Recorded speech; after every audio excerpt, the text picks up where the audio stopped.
Hey friends, welcome back to my YouTube channel. In today's video, I'm going to show you how to design a vintage poster in Photoshop. Remember, Photoshop is a great tool for photo manipulation, editing images, and a lot of things. So without wasting time, I'm going to show you how to design a vintage poster in Photoshop. So briefly, this is just a quick review of what we are going to do in the tutorial. So let's start.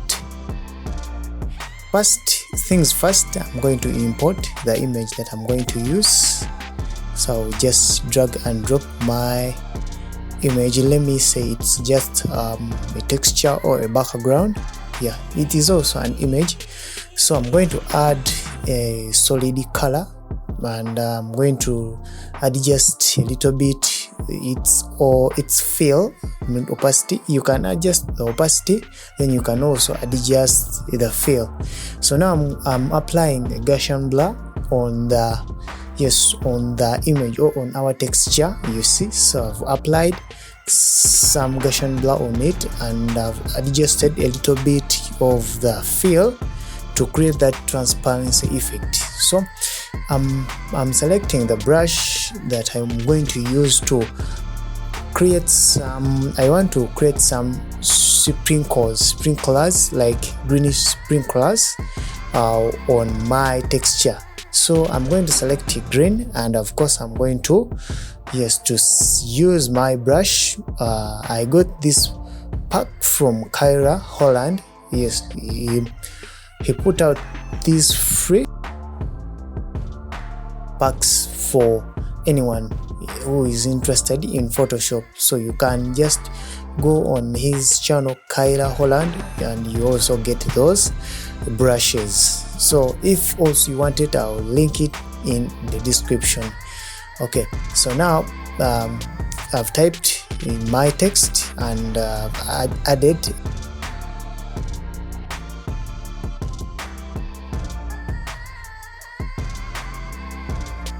a stroke. So I added a stroke, and of course I'm trying to duplicate the word possible. So duplicating this, or you just hold alternate and then you click and drag to create a duplicate, or you can just hold Ctrl+J on your keyboard to create a duplicate. So I've got my smudge tool, and these three possible words, I've changed them, like I've rasterized them, so that I can use my smudge brush to add that blurry effect on them. So now,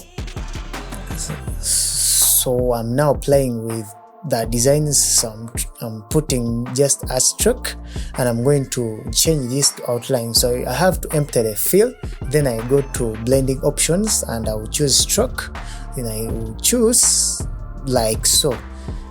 So the next thing, I'm duplicating this pose, the word pose, and I'm putting like a copy of it downwards. So like I want to create also another effect for it. You know, in poster designing, all you have to do is you have to sample a lot of things. You may sample, you want something to come out, so you don't just sit and you can also get time and maybe have a concept, but it's always better you just sit on and try to sample things that is going to work for you. So now I've dropped my image, and I want to create that effect on those in his eyes.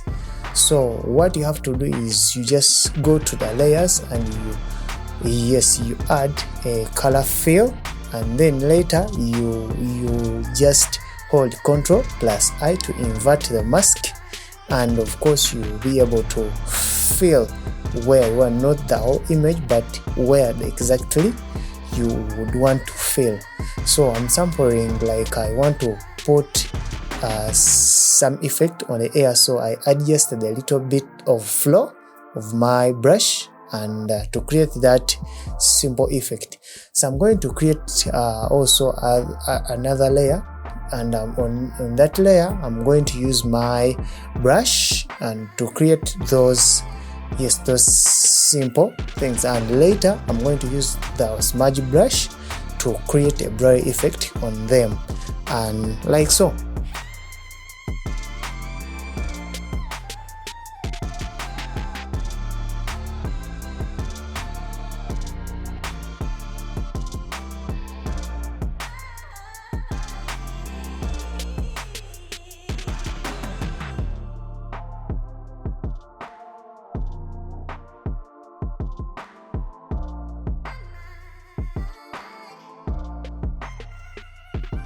Okay, so yeah, I was still saying, yes, sorry, my mic just got off. Yeah, maybe some misconnections, but I'm back. So now you have to play with the blending modes. So this time round, to create those glowing effects, of course I used linear dodge or color dodge add to make those green or greenish to glow. So you have to play with blending modes, and if you want to follow along, of course you can always adjust the playback speed so that you can see what exactly I was telling. Anyways, so let me say that is all. And now I'm playing with Camera Raw filter to add final touch. And that's all, guys. Thank you for watching. Peace.